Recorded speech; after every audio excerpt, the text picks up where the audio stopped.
সালটা 1905। আমেরিকায় যাওয়ার কথা উঠল বিরজানন্দজির। যাওয়া হয়নি, কিন্তু এই উপলক্ষে মায়ের সঙ্গে তার যে কথোপকথন হয় তা খুব গুরুত্বপূর্ণ।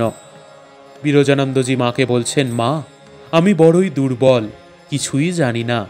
আমেরিকা গিয়ে আমার দ্বারা কি কাজ হবে কিছুই বুঝতে পারছি না। আপনি রক্ষা করুন, আশীর্বাদ করুন। মা বলছেন, বাবা, ঠাকুর রক্ষা করবেন, তাঁর কাজ তিনি করিয়ে নেবেন। তার কাছে প্রার্থনা করবে, হে ঠাকুর, তুমি আমার ইহকাল পরকাল রক্ষা করো। বিরজানন্দজি বলছেন, মা, সাধন ভজন তো কিছুই হলো না, কিছুই উপলব্ধি হলো না, ঠাকুরের দর্শন পেলুম না, কি হবে আর? মা বলছেন, বাবা, আর কত সাধন ভজন করবে, ঠাকুরের দর্শন তো পেয়েছ। বিরজানন্দজি প্রথমে বিস্মিত, পরে বুঝলেন মায়ের কথার গূঢ় অর্থ। শ্রী শ্রী মাকে দর্শন করা মানে শ্রী শ্রী ঠাকুরেরই দর্শন লাভ। বিরজানন্দজি বলছেন, মা, আমেরিকায় গেলে তো অনেকে মন্ত্র দীক্ষা দেবার জন্য পিড়াপিড়ি করবে, তখন কি করব? মা বলছেন, দেবে।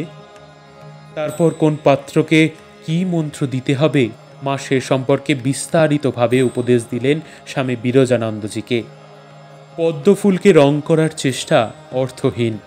শ্রী শ্রী মা ও বিরজানন্দজির সম্পর্কের সৌন্দর্য সেই রকমই ব্যাখ্যার অপেক্ষা রাখে না। অতি সুন্দর ও তাৎপর্যপূর্ণ এই সম্পর্ক, প্রতীকীয় বটে। স্বামী বিরজানন্দ রামকৃষ্ণ সন্তানদের পরবর্তীকালের সাধুদের উজ্জ্বল প্রতিনিধি। শ্রী শ্রী মা প্রথমে তাঁর এই সন্তানকে দিয়েছেন ভালোবাসা, তারপর একে একে দিয়েছেন স্থূল, সূক্ষ্ম ও কারণ শরীরের আহার, দিয়েছেন দৈহিক, মানসিক ও আত্মিক স্বাস্থ্য, তারও পরে দিয়েছেন আধ্যাত্মিক সম্পদ এবং পরিশেষে দিয়েছেন চাপরাস। আজকের পরিপ্রেক্ষিতে দেখলে বিস্মিত ও নির্বাক হতে হয় এই ভেবে যে সেদিন শ্রী শ্রী মা স্পষ্টই জানতেন যে তরুণ তাপস কালীকৃষ্ণ একদিন উত্তরণ লাভ করবেন স্বামী বিরজানন্দ রূপে, এবং উত্তর জীবনে তাকে সংঘগুরুর আসনে বসতে হবে। আর স্বামী বিরজানন্দ, তিনি পরিপূর্ণভাবে আত্মসমর্পণ করেছিলেন শ্রী শ্রী মায়ের চরণে। শ্রী শ্রী মা ও স্বামী বিরজানন্দের সম্পর্কটি উত্তরকালের সাধু ভক্তদের ধ্যান চিত্র ও আদর্শ।